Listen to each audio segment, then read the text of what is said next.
Sejam bem-vindos à quarta aula e hoje vamos estudar e esclarecer como o código gerado de um arquivo .ui se comporta e como nós podemos estruturar funcionalidades dentro desse código. Para começar, vamos no nosso Qt Designer e criar uma main window. A interface que vamos trabalhar será simples, pois existem várias coisas que precisam ser esclarecidas antes de inserir funcionalidades e diversos widgets. Nessa interface aqui, eu vou inserir somente um botão com o widget PushButton. Agora, eu vou personalizar o nome do objeto nessa primeira opção para botão 1. Esse nome de objeto nada mais é que o nome da instância da classe PushButton. Quando a gente estava trabalhando com o tkinter, na declaração de um novo widget qualquer, nós digitávamos o nome do objeto, que era self.nome, e em seguida a gente igualava a classe do widget, utilizando tk. O nome do widget. Quando nós alteramos esse object name no Qt Designer, nós estamos definindo esse self.nome. Por fim, eu vou mudar somente o texto desse botão para clique aqui. Tudo certo com a nossa interface.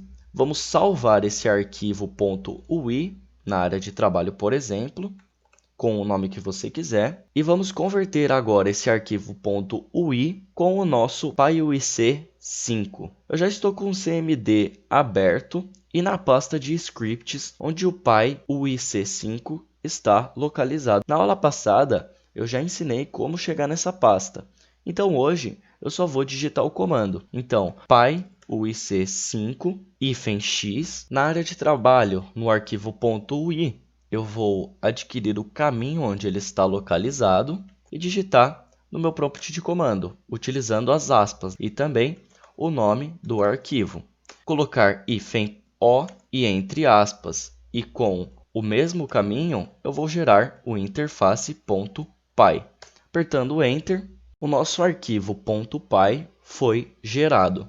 Agora, com o nosso arquivo .py pronto, vamos abri-lo. Eu quero esclarecer algumas coisas dentro desse código de criação da nossa interface. A primeira linha, dentro do método setupUI, define um nome de objeto da nossa janela principal. Se no Qt Designer eu tivesse mudado esse object name da nossa janela principal para qualquer nome, esse nome apareceria aqui dentro. Na segunda linha é definido o tamanho em x e em y da nossa janela principal. Na linha seguinte, e essa merece uma atenção especial, é definido um widget central.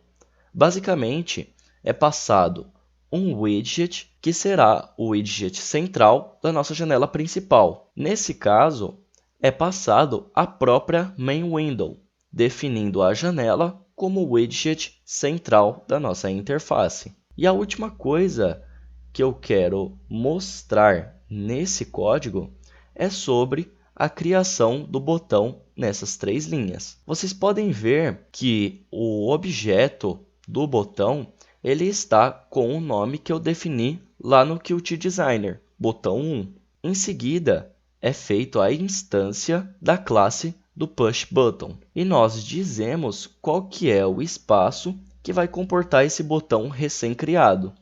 Isso se assemelha ao master que passávamos para a criação de qualquer widget do tkinter. E por fim, nós vamos definir aqui na criação do botão a sua geometria. Os dois primeiros valores que a gente passa aqui são referentes à posição em x e em y.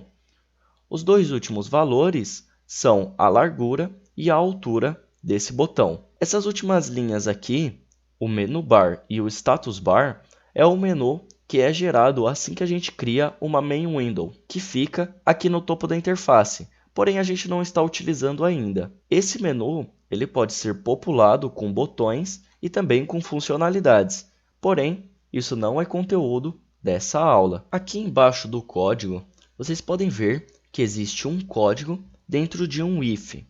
Basicamente, essas linhas de código elas fazem que a nossa interface seja executada diretamente nesse arquivo. Porém, o aconselhável é separar essa parte, assim como todas as outras funcionalidades que eventualmente nós vamos inserir nas aplicações. Isso porque o próprio PyQt nos avisa no começo do código que todas as mudanças feitas nesse arquivo serão perdidas. E isso é óbvio, pois qualquer mudança na nossa interface no Qt Designer, por menor que seja, será necessário rodar aquele comando no CMD para gerar esse arquivo .py novamente. Então, se a gente inserir qualquer funcionalidade dentro desse arquivo, nós vamos perder facilmente. Portanto, nós vamos criar um novo arquivo para trabalhar com isso.